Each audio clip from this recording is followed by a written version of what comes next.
살아계신 하나님께서 추석 연휴에 특별히 이 주일을 통하여 우리에게 새로운 은혜와 지혜와 용기와 믿음을 주시기를 소망합니다. 추석에 우리 가족들, 친척들을 만나면 어떤 느낌을 받으십니까? 연로해 가는 부모님을 보는 것은 또 마음이 그렇게 좀 편하지는 않습니다. 그리고 신앙생활을 잘 하다가 지금 신앙생활을 제대로 하지 않는 친척들을 보는 것, 그것도 마음이 편하지 않죠. 오래간만에 만나서 기쁘기는 기쁜데 믿음에서 떨어진 사람들, 믿음은 모든 사람의 것이 아니다라는 사도 바울의 말씀이 떠오르기도 합니다.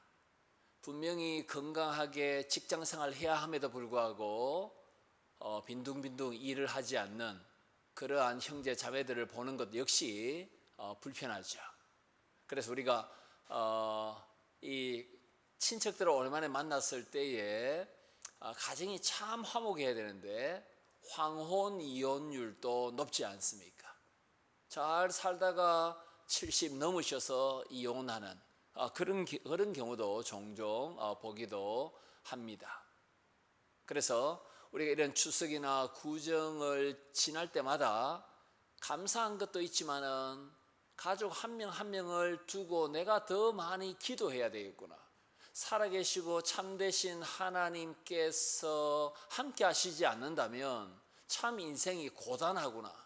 하나님을 떠나서 하나님을 즐거워하고 하나님의 영광을 위해서 살려고 발부둥치고 노력하는 것이 정상이고 그것이 가장 복된 인생이다. 하나님 없이 돈 벌고 하나님 없이 공부하고 하나님 없이 성공을 추구하는 것이 얼마나 불행하고 고단한 인생인가라는 것을 여러 형제자매들, 친척들, 친구들을 만날 때마다 많이 느낍니다. 한편으로는 감사하지만 반갑지만 한편으로는 기도 제목이 더 쌓이구나 이런 느낌을 종종 받기도 합니다. 우리는 다 답을 알고 있습니다. 정상적인 인생, 올바른 인생, 복된 인생은 우상을 버리고 살아계시고 참되신 하나님을 신뢰하고 그분을 기뻐하고 그분의 영광을 위하여 하루하루 사는 것이라는 것을 우리는 이미 답을 알고 있습니다. 그래서 우리가 이런 추석이나 명절만 되면 좀 더 우리가 이 살아계시고 참되신 하나님을 자랑하고 잘 전해야 되는 기회로 삼아야 되겠구나라는 결단도 하게 됩니다. 사도 바울, 그가 지금 전도 여행 중에 실라와 디모데와 함께 지금 한 팀을 이루어서 전도하고 있습니다. 1장 1절에 보시면 데살로니가 전서를 바울 혼자 쓴 것이 아니라 바울과 실로아노와 디모데가 데살로니가 교회에게 편지를 쓴다. 왜냐하면 자기들이 지금 한 팀을 이루어서 선교를 진행하고 있기 때문입니다. 데살로니가에 도착하기 전에 편지부터 씁니다. 데살로니가 교회는 사도행전에 보시면은 바울이 3주 만에 성령의 능력으로 복음을 전하여 교회가 설립된 도시입니다. 놀랍죠? 3주 만에 데살로니가의 바울의 전도를 통해서 교회가 설립됩니다. 그런데 이 데살로니가 사람들이 바울이 복음을 전할 때마다 받아들일 준비가 되어 있었느냐 하면 그것은 아닙니다. 데살로니가라는 이 도시는 두 가지 특성 때문에 복음의 결실을 맺기가 힘든 도시였습니다.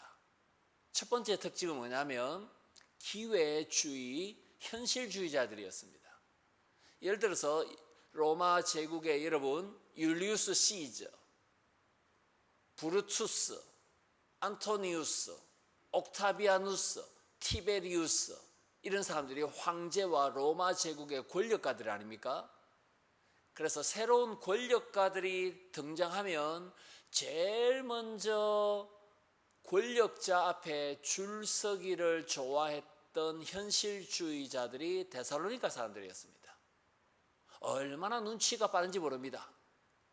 이 사람에게 내가 잘 보여야만 내가 성공할 수 있다.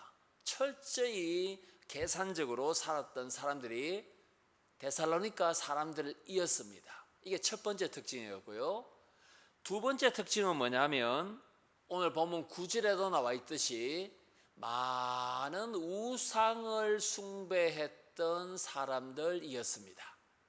여러분, 이런 지역에 복음을 전하기가, 교회를 개척하기가 어렵지 않겠습니까? 가는 곳마다 우상이 있고 가는 곳마다 신전이 있습니다. 여러분, 1인자가 되기 위해서는 많은 신들 가운데 최고의 신에게 제사 지내면 되겠죠. 그 최고의 신이 바로 제우스입니다. 아름다워지기려면, 결혼을 잘 하려고 하면, 출산을 잘 하려고 하면 아름다움과 결혼과 출산을 관장하는 신이로 여겨졌던 헤라에게 제사 지내면 됩니다. 그리고 공부를 잘 하려고 하면은 아폴로 신에게, 또 뭐 이렇게 치유받기를 위해서는 또 무슨 신에게, 수많은 신에게 이렇게 맞춤식으로 제사 지냈던 사람들이 누구냐면은 데살로니가 사람들이었습니다. 오늘 설교의 요지는 이것입니다. 우리에게도 하나님의 살아계심과 하나님의 참되심, 약속을 지키는 신실함, 이걸 신뢰해야 되는데 우리에게도 불쑥불쑥 우상 숭배할 가능성, 범죄할 가능성이 우리에게 있습니다. 철저하게 저와 여러분은 이 추석 연휴에 살아계시고 참되신 하나님만 우리 인생을 복되게 책임지실 수 있다는 것을 확신하며 흔들림 없이 하나님 중심으로 살아야 되겠습니다. 살아계신 하나님, 참되신 하나님, 약속하신 바를 반드시 이루시고 우리의 기도를 들으시고 놀라운 능력을 교회를 위하여 행하기를 기뻐하시는 하나님, 교회를 통하여 세상에 하나님 나라를 건설하기를 원하시는 하나님, 그 참되시고 살아계신 하나님을 더욱더 신뢰하자. 이것이 오늘 설교의 요지입니다. 오늘은 제가 앞에 화면에 PPT를 여러 장 준비했습니다. 이것을 간단하게 좀 보면서 설명하도록 하겠습니다. 첫 번째 장면을 한번 보도록 하겠습니다. 여러분, 데살로니가 도시 보이십니까? 저 도시는 지금 현대 도시입니다. 바울은 2000년 전에 데살로니가에 가서 3주 만에 복음을 전하고 교회를 설립했죠. 저 사진의 저 뒤쪽에 보시면은 항구가 보입니다. 그리스 이 북쪽에 그 마케도냐 지역의 바다입니다. 여러분, 그리스와 터키 사이의 그 바다를 에게해라고 부르지 않습니까? 아름다운 항구 도시입니다. 바울 당시에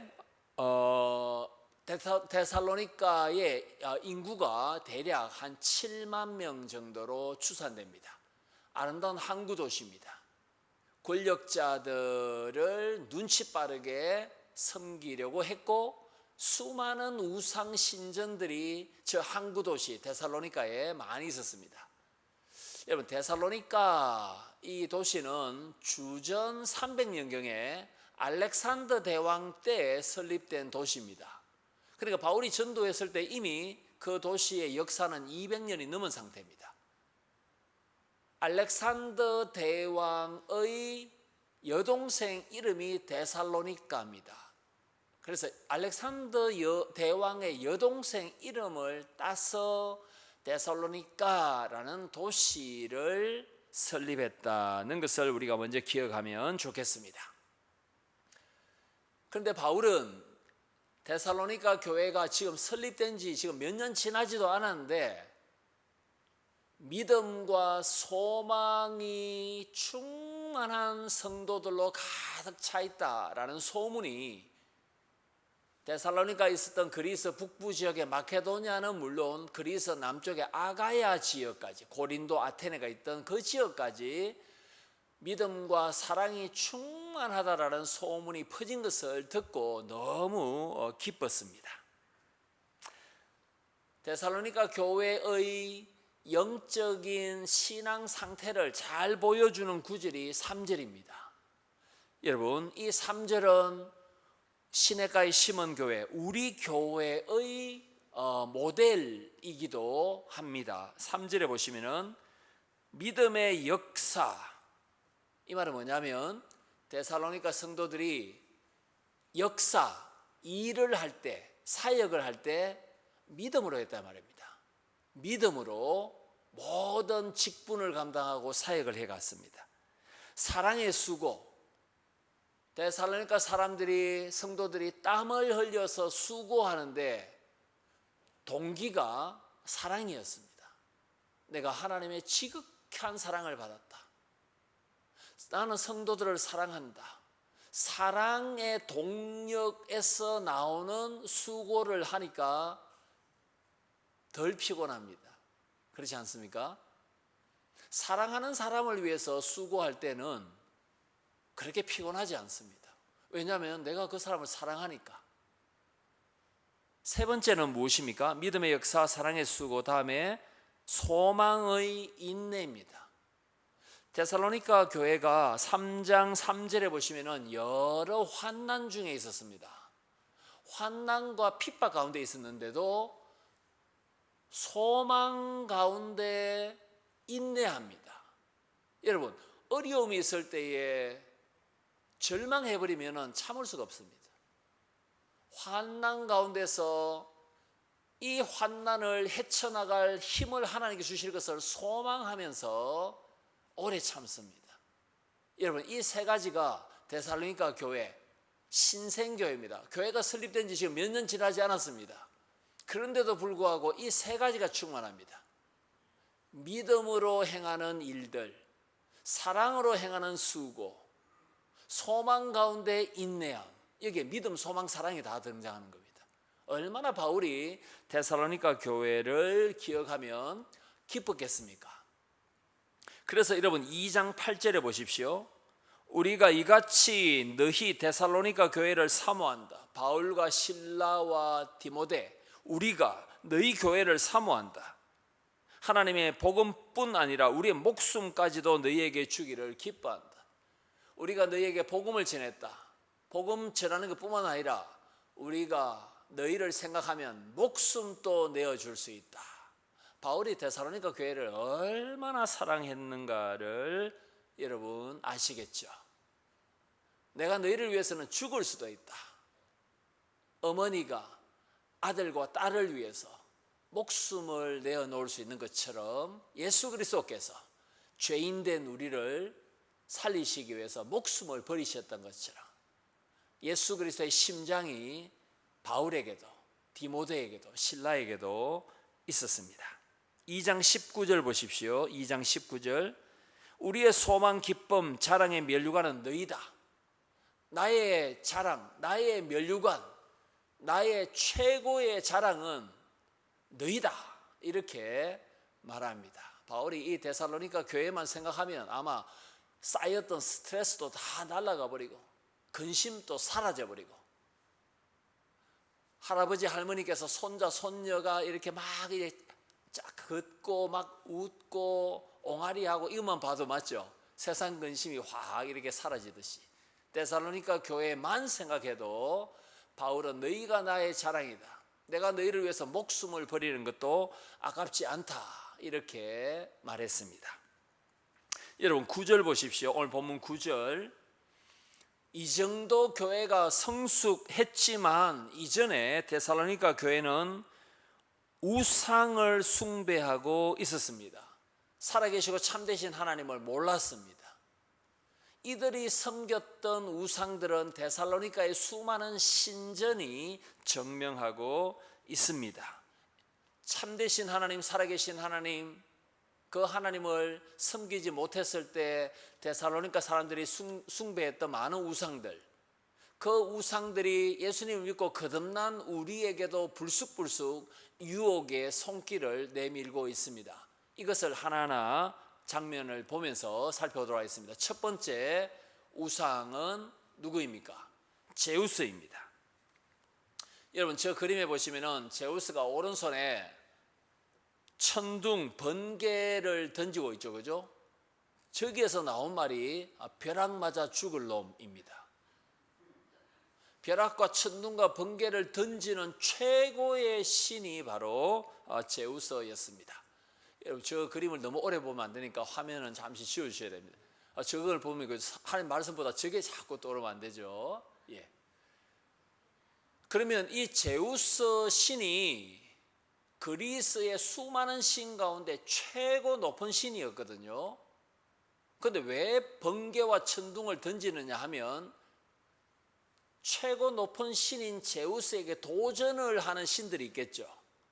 그리고 반역을 일삼고 거짓말하는 사람들, 그 하위 신들과 거짓말장이에게 저 번개를 던져서 죽이려고 했던 신이 바로 제우스입니다. 그런데 제우스는 자기 아내, 그리스 신들은 남자 신, 여자 신 이렇게 결혼을 했습니다. 누구하고 결혼했냐면은 헤라 신입니다. 그 유명한 헤라 화장품 헤라 신과 결혼을 했습니다. 그러면 제우스와 헤라가 남자 신, 여자 신이 결혼해서 결혼하면 되는데 불륜을 저질렀습니다. 그래서 제우스가 다른 여자 신과 결혼해서 불륜을 저질러서 낳았던 아들이 헤라클레스입니다. 복잡하죠, 그죠? 이것은 우리에게 무엇을 경고하고 있습니까? 데살로니가 사람들이 1인자 최고가 되고 싶을 때 어떤 신전에 가서 제사 드렸겠습니까? 데살로니가라는 도시에 신전이 여러 개 있었습니다. 어느 날 갑자기 내가 최고 1인자가 되고 싶다 할 때는 수많은 신전 가운데 제우스 신전에 가서 제사를 지냅니다. 제우스요, 당신처럼 나도 최고의 신으로 만들어 주소서. 살아계신 하나님께서 뭐라고 말씀하십니까? 능력의 하나님은 교만한 자를 흩으시고요, 권세 있는 자를 내리치시고 비천한 자를 높이시고 교만은 패망의 선봉이다라는 것을 주님께서 계속해서 말씀하십니다. 우리가 높아지고 싶다고 해서 높아질 수 있는 것은 아닙니다. 우리가 일상생활 속에서 신실하게 감당할 때, 전능하신 하나님의 손 아래 겸손할 때 하나님은 높여주시는 하나님이십니다. 중요한 것은 내가 교만하게 높아지려고 하는 것이 중요한 것이 아니라 하나님께서 맡겨주신 직분과 일상 속에서 신실하게 충성하면 하나님께서 때가 되면 높아지도록 해주시는 것을 믿으시기 바랍니다.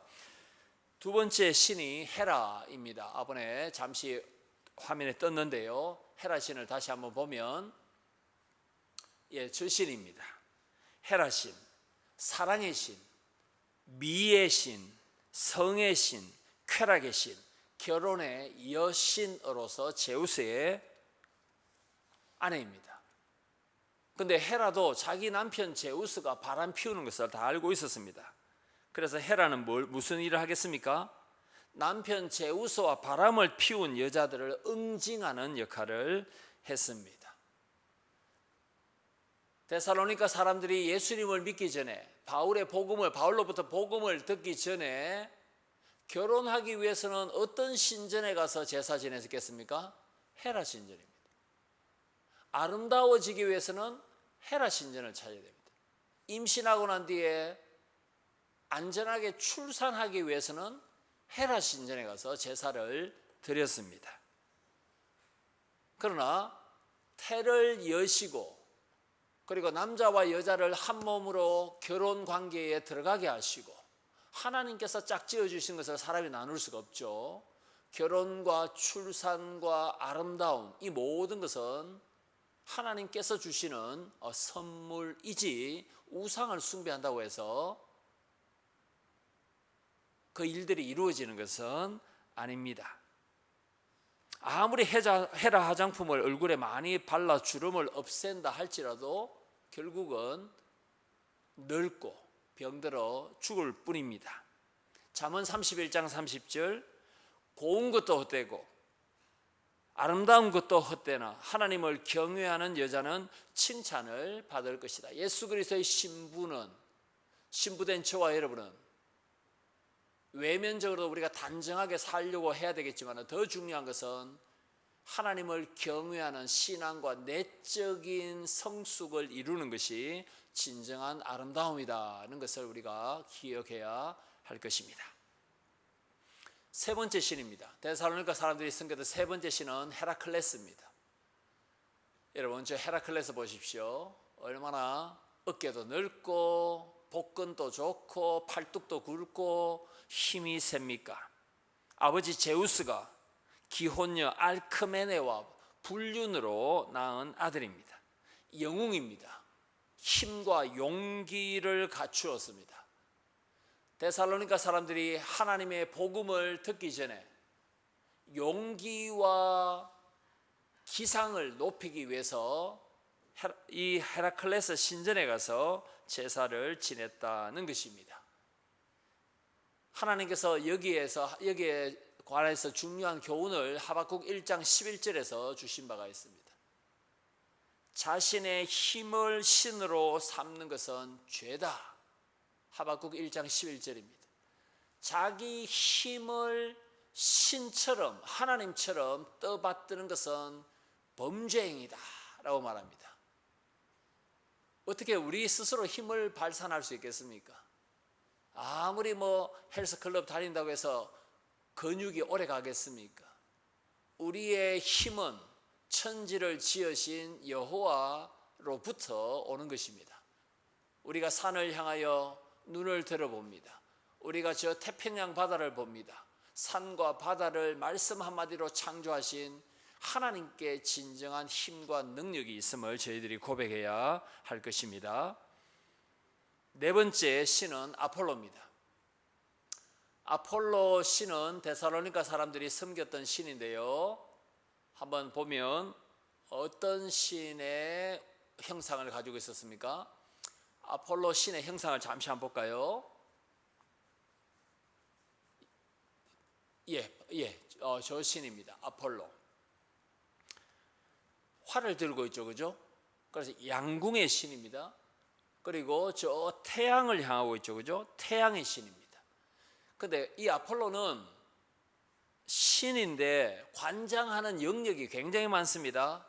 음악과 시, 예술이죠, 문학이죠, 양궁, 운동이죠, 태양. 그래서 아폴로 11호 이런 말이 나오는 거죠. 빛, 약, 치료, 지식입니다. 아폴로 신전은 문전성시를 이루었습니다. 왜 그렇습니까? 수능 시험철만 되면 지식의 신이니까 합격하게 해주옵소서. 병에 걸린 사람이 이 치료의 신, 약의 신이니까 고쳐주옵소서. 미술, 음악, 예술을 하는 사람들이 어떤 예술이나 그런 경기, 대회를 앞두고 제일 자주 찾아갔던 신전이 바로 아폴로 신전이었습니다. 여기다가 아폴로 신은 이것보다 어떻게 보면 더 중요한 일을 한다고 데살로니가 사람들이 거듭나기 전에 믿었습니다. 그것이 뭐냐면은 사람이 죄를 깨닫도록 하고 죄를 깨끗하게 하기 위해서는 아폴로 신을 찾아야 된다. 죄 용서받기 위해서는 아폴로 신을 찾아가야 된다. 이렇게 어리석게도 믿었다는 것입니다. 지금도 마찬가지죠. 자기의 지식, 학위, 학벌을 자랑하고요, 복음보다도 예술에 심취해 있는 사람들이 많이 있습니다. 치유하시는 하나님의 손길을 찾기보다도 좋은 약을 찾아다니는데 혈안이 되어 있는 사람들, 다 현대판 아폴로를 섬기고 있는 것입니다. 하나님을 경외하는 것이 지혜와 지식의 근본입니다. 하나님을 경외하는 자가 지혜와 지식을 갖추고 있습니다.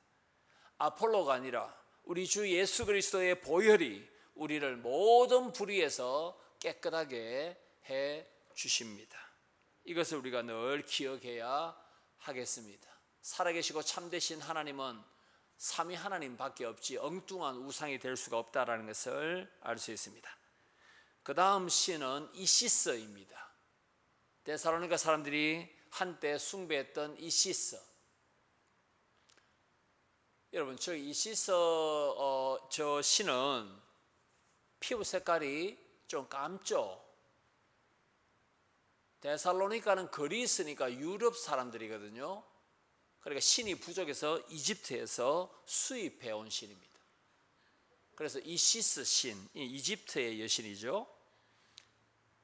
저 여신의 머리에는 보호자, 머리에는 의자가 있고요. 그리고 종종 저 이시스 여신이 쥐고 있는 것이 놀랍게도 십자가입니다. 십자가. 구약 시대 때부터 이집트에 저 이시스 여신이 있었는데요. 구약 시대 때부터 이집트에 십자가 모양이 있었습니다. 십자가. 근데 이집트에서 십자가는 뭐냐면 예수 그리스도의 십자가가 아니고요. 부귀와 장수를 상징하는 것이었습니다. 그래서 저 이시스 신의 신상에 보면 십자가를 둔 거, 이렇게 고리가 달린 십자가를 딱 쥐고 있습니다. 이 말은 뭐겠죠? 나에게 제사 지내면 장수할 수 있다. 무병장수할 수 있다. 부활할 수 있다. 저 이시스 신의 남편이 오시리스인데, 오시리스 남편이 죽었을 때 남편의 시체를 딱 이렇게 조각난 시체를 딱 모아보니까 자기 남편 오시리스가 부활을 했다라는 신화가 있습니다. 그래서 저 이시스 여신을 숭배했던 목적은 두 개입니다. 장수하기 위해서, 그리고 부활하기 위해서. 이렇게 어리석게 데살로니가 사람들이 이시스 신을 숭배했습니다. 예수님께서 나사로의 무덤 앞에서 뭐라고 말씀하셨습니까? 나는 부활이요 생명이니 나를 믿는 자는 죽어도 살겠다. 부활은 예수 그리스도만 주십니다. 죽은 자 살리신 분은 예수님밖에 없습니다. 그리고 예수님이 친히 부활하셨습니다. 이시스가 부활하는 것은 아닙니다. 이시스가 영생과 장수를 주시는 것은 아닙니다. 하나님을 경외하는 자에게는 물질과 장수의 복을 주신다라고 솔로몬이 고백한 바가 있습니다.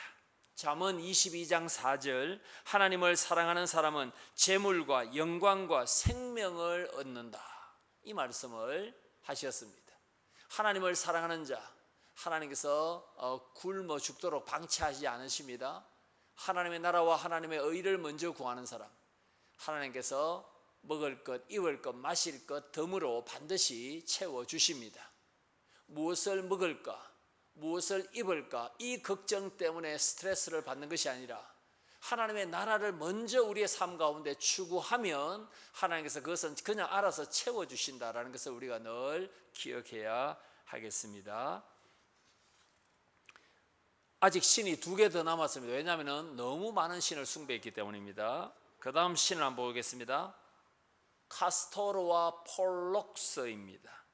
쌍둥이 신입니다. 저 둘이가 쌍둥이입니다. 여러분, 데살로니가가 그 항구 도시지 않습니까? 그래서 뱃사람들이 많았습니다. 그래서 항해하기 전에는 카스토르와 폴록스, 저 항해자의 신에게 제사를 지냈습니다. 지금 또 바다의 신 용왕에게 용왕제 드리는 사람들이 종종 있습니다. 바닷가에 촛불 켜놓고 징을 가져 둥둥둥둥 막 치기도 하고, 바다를 향하여 앉아서 계속 뭐 이상한 뭐 연불 비슷한 것도 하고, 지금 또 우상숭배, 이 바다신 용왕을 찾는 사람들이 심심찮게 있습니다. 바다에 풍랑이 일 때, 갈릴리 바다에 폭풍이 일 때 잠잠하라 라고 꾸짖으신 분은 예수님이십니다. 예수님이 바다와 바람과 천하 만물을 창조하신 창조주이심으로 바다와 폭풍과 모든 것들은 예수 그리스도의 명령에 복종할 수밖에 없습니다. 그 다음 마지막 신을 한번 보도록 하겠습니다. 바카스입니다. 바카스, 또 다른 이름은 디오니수스입니다. 제우스의 아들입니다. 신들이 아들을 많이 낳거든요. 제우스의 아들입니다. 손에 보시면 포도가 있죠. 포도와 포도주, 연극의 신입니다. 포도 생산을 많이 하기 위해서는 바카스 신전에 가서 제사 지내야 됩니다. 올해도 포도 농사 잘 되게 하옵소서. 이런 포도주가 속으로 들어가면 어떻게 됩니까? 춤과 노래가 있겠죠. 연극이 있습니다. 술 마시고 난 뒤에는 담대하게 연기도 잘할 것입니다. 그래서 바카스는 포도, 포도주, 연극, 풍요로움, 종교적인 광란을 이끄는 신이었습니다. 심지어 데살로니가 사람들 가운데 일부 여자들은 살아있는 짐승, 자녀를 잡아먹고요, 피를 마시는 광란의 종교의식을 행하기도 했습니다. 데살로니가의 일부 여자들은 식인종이었습니다. 자녀 잡아먹고요, 피 철철 흘리면서 종교적인 그 광란의 황홀경에 빠져들어갔던 아주 극악무도한 사악한 그런 악한 짓도 예수님을 믿기 전에는 행했다라는 기록이 있습니다. 현대 크리스찬들조차도 술 마시는 것을 예전만큼 그렇게 민감하게 생각하지 않습니다. 술 취하지 말라, 또 술을 보지도 말라, 이런 구절도 성경에 있지 않습니까? 직장생활하면서 술을 잘 마셔야만 승진이 됩니다. 술 마시고 지점장 될래, 술 안 마시고 부지점장으로 있을래, 이게 우리 시대의 직장 문화입니다. 술을 잘 마셔서 접대하고 상관들의 비위를 잘 맞추어주면 지점장으로 승진하지만, 그렇지 않으면 부지점장으로 남아 있을 수 있다라고 말합니다. 이런 현실 속에서 술 취하지 말라, 이것은 방탕한 것이다. 우리는 성령의 세술의 능력에 취해야 되고요, 성령께서 주시는 지혜로 충만해야 되고, 성령께서 주시는 은혜로 직장생활을 얼마든지 우리가 술을 마시지 않고도 직장에 유익을 주고요, 인정을 받을 수 있습니다. 술이라는 이 우상에 우리가 빠지지 말아야 될 것을 알 수 있습니다. 그 다음 장면 한번 보도록 하겠습니다. 바울이 데살로니가 전서를 기록할 때 로마 황제가 글라우디오였습니다. 이 사람은 어릴 적에 알았던 질병 때문에 다리를 좀 절었고요, 청력이 굉장히 약했던 사람입니다. 조카 갈리굴라가 죽고 난 뒤에 조카 다음으로 로마 제국의 5번째 황제가 되었던 사람이 글라우디오 황제입니다. 51세에 황제가 되어서 63세에 죽습니다. 12년 통치했습니다. 장애에도 불구하고 영국을 정복했던 황제가 글라우디오입니다. 영국을 정복하면 뭐 하겠습니까? 자기 아내 아그리빠에 의해서 독살당합니다. 버섯에 독을 넣어서 아내가 남편을 죽입니다. 그 아내가 바로 네로의 어머니 아그리피나입니다. 아무리 강력한 로마 황제라 할지라도, 세계를 정복한다 할지라도, 세계의 평화와 구원을 준다고 할지라도 그것은 다 거짓입니다. 평강의 왕으로 오신 분은 예수 그리스도시고, 온 세상의 통치자, 만유의 주제이신 분은 오직 예수 그리스도이시기 때문입니다. 마지막 장면을 한번 보도록 하겠습니다. 이제 없어져 버렸네요. 저 장면 말고 한 개 더 있었는데, 그게 뭐냐면은 비석이었습니다. 데살로니가에 비석, 무덤에 비석이 많이 발굴되었는데, 우리가 읽지 않았지만 4장 13절 말씀과 비슷한 구절이 적혀 있습니다. 내가 이제 죽었구나, 내가 이제 무덤에 들어가구나, 소망이 없다, 절망뿐이다, 슬프다, 이런 구절이 비석에 적혀 있었습니다. 4장 13절에 바울이 뭐라고 했습니까? 불신자들처럼 소망이 없어서 죽어가지 말라, 예수 그리스도의 부활을 믿고 소망을 가지고 힘있게 하나님 나라를 위해서 충성하라, 이 말씀을 데살로니가전서 4장 13절에서 하고 있습니다. 말씀을 맺도록 하겠습니다. 사랑하는 성도 여러분, 우리가 1인자가 되고 싶고, 머리가 되고 싶고, 지혜를 얻고 싶고, 용명을 얻고 싶고, 아름다워지고 싶고, 안전한 항해와 만선의 기쁨, 고기를 많이 잡고 싶은 기쁨, 또 육체의 쾌락을 따라 살려고 할 때 수많은 우상과 죄악이 우리를 유혹합니다. 거듭났음에도 불구하고 이때 우리는 9절 말씀, 10절 말씀을 기억해야 됩니다. 살아계시고 참되신 하나님께로 우리가 돌아왔다. 그런데 참되고 살아계신 하나님께서 우리를 구원만 하실 것이 아니라 10절 끝에는 뭐라고 말씀하십니까? 반드시 하나님께서는 예수 그리스도를 재림케 하셔서 이 세상을 심판하십니다. 우리의 정욕대로 우상 숭배하다가 살다가 많은 사람들이 죽으면 재림하시는 예수 그리스도에 의해서 심판을 받을 수밖에 없다는 것을 우리가 10절 말씀을 통해서 기억해야 합니다. 사람이 한번 살다가 죽으면 끝이 아니라 영원한 천국이냐 영원한 불구덩이 지옥이냐 심판을 받게 됩니다. 살다가 죽으면 그 자체로 끝나는 것이 결코 아니다라는 것을 1장 10절에서 설명하고 있습니다. 오직 예수 그리스도만 우리를 구원하셨고 그분은 온 세상을 심판하시기 위해서 또 우리의 구원을 완성시키기 위해서 재림하십니다. 우리가 추석 연휴에 누구를 만나든지 우상 숭배는 인생을 파멸로 이끈다. 오직 살아계시고 참되신 하나님을 믿는 것이 우리 집안이 살 길이다. 우리 가정이 살 길은 하나밖에 없다. 살아계시고 참되신 하나님을 사랑하고 그분을 섬기고 그분을 의지하는 것밖에 없다. 이걸 우리가 지혜롭게 직접적으로 간접적으로 전도하듯이 전하는 기회가 바로 연휴 기회인 줄 믿습니다. 살아계시고 참되신 하나님을 어떤 상황 속에서든지 믿고 신뢰하는 우리의 모습이 불신 가족이나 친구들의 눈에는 좀 기이하게 보일 수도 있습니다. 그러나 이게 정상적인 삶이다 하는 것을 우리가 잘 보여주며 참으로 기뻐하며 감사하며 하루하루 살 수 있는 저와 여러분이 되기를 소망합니다. 기도하겠습니다.